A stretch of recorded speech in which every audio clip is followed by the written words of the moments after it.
यह कंटेंट ओशो की बुक हंसा तो मोती चुगे से लिया गया है। आज का टॉपिक है अवल गरीबी अंग बसे। मनुष्य के समक्ष जो शाश्वत प्रश्न है वह एक है।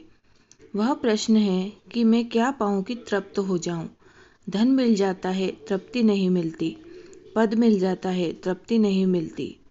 यश मिल जाता है, तृप्ति नहीं मिलती। तृप्ति मिलनी तो दूर, जैसे धन, पद और यश बढ़ता है वैसे अतृप्ति बढ़ती है। जैसे जैसे ढेर लगते हैं धन के, वैसे वैसे भीतर की निर्धनता प्रकट होती है। बाहर तो अंबार लग जाते हैं स्वर्णों के, और भीतर की राख और भी प्रगाढ़ होकर दिखाई पड़ने लगती है।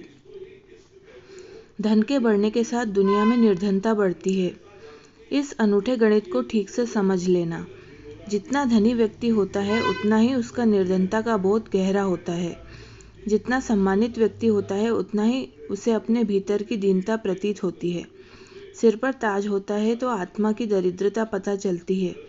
गरीब को, भूखे को फुर्सत कहाँ, भूख और गरीबी में ही उलझा रहता है। भूख और गरीबी को देखने के लिए भी समय कहाँ, सुविधा कहाँ। लेकिन जिसकी भूख मिट गई, गरीबी मिट गई, उसके पास समय होता है, सुविधा होती है कि जरा झांक कर देखे, कि जरा लौट कर देखे, कि जिंदगी पर एक सरसरी नज़र डाले।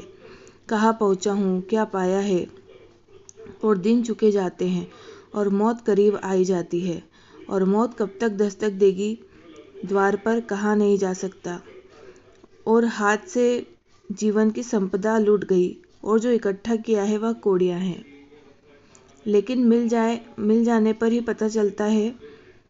जब तक यह मिल ना जाए तब तक पता भी चले तो कैसे चले। हीरे हाथ में आते हैं तो पता चलता है कि न इनसे प्यास बुझती है, न भूख मिटती है। हीरे हाथ में आते हैं तो ही पता चलता है कि ये भी कंकड़ ही हैं। हमने प्यारे नाम दे दिए हैं। हमने अपने को धोखा देने के लिए बड़े सुंदर जाल रच लिए हैं।